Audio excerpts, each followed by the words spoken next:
আমি অনামিকা সাহা আবার নিয়ে চলে এসেছি নতুন একটি সিনারির ভিডিও। চলো শুরু করা যাক। প্রথম আমরা ব্ল্যাক স্কেচ পেন দিয়ে বর্ডারটা কমপ্লিট করে নিয়েছি। তোমরা চাইলে ব্ল্যাক বর্ডারটা স্কিপ করতেই পারো। তারপর আমরা আকাশের রঙে যাব। Lemon yellow, deep yellow complete করে আমরা অরেঞ্জ কালারের দিকে যাব। অরেঞ্জ কালারটা চাপানো হয়েই গেল। তারপর আমরা ধীরে ধীরে ডিপ রেড কালারটা ওপর থেকে চাপিয়ে দেব। তারপর আমরা হালকা হাতে একটা কাপড়ের টুকরো নিয়ে আমরা হলুদ, অরেঞ্জ এবং লাল রঙটা ধীরে ধীরে মিলিয়ে নেব। বেশ দেখতে একটা সফট স্ট্রাকচার দেখা যাবে। তারপর আমরা পাহাড়ের রঙটাতে যাব। আমরা গ্রে কালার নিয়ে পাহাড়ের বাঁ পাশটা কমপ্লিট করে নেব। তারপর আমরা হোয়াইট কালার দিয়ে এই পাশ থেকে আলো ছায়ার অংশটা বোঝাবো।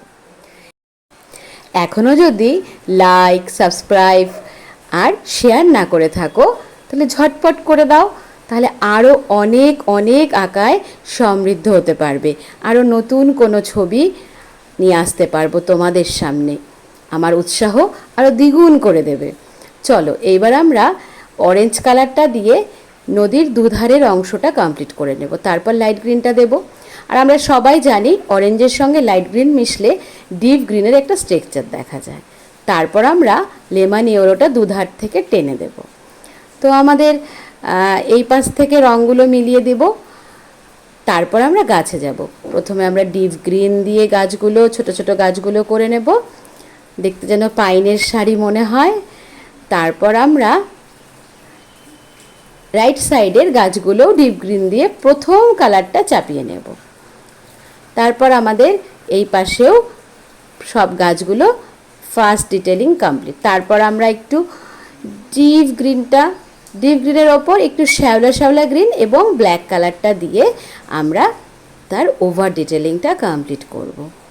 তো সবাই পাশে থেকো, ভালো থেকো আর সুস্থ থেকো। আমাদের গাছের ব্ল্যাক কালার দিয়ে ওভার ডিটেলিংটা কমপ্লিট হয়েছে। আমরা সব সময় মনে রাখবো কালোকে আমরা এইভাবে ডাইরেক্ট চাপাবো না, নিশ্চয়ই কোনো রঙের সাথে মিশিয়ে চাপাবো। তো আঁকা যেহেতু প্র্যাকটিক্যাল, যেহেতু মন এবং হৃদয়ের বিষয়, তো প্রতিদিন ধারাবাহিকভাবে কিছু না কিছু আঁকতে হবে। তো সবাই মাথায় রাখবো যে আমরা প্রতিদিন কিছু না কিছু আঁকবো এবং নতুন কিছু সৃষ্টি করব। আমাদের নদীর অংশটা কমপ্লিট। আমরা একটু ডিপ ব্লু চাপিয়ে নদীর মধ্যেও একটু ওভারশেডটা কমপ্লিট করে দেব। তো আমাদের ছবি হয়ে গেল। সবাই খুব ভালো থেকো। খুব তাড়াতাড়ি দেখা হচ্ছে নতুন কোনো ভিডিওর সাথে।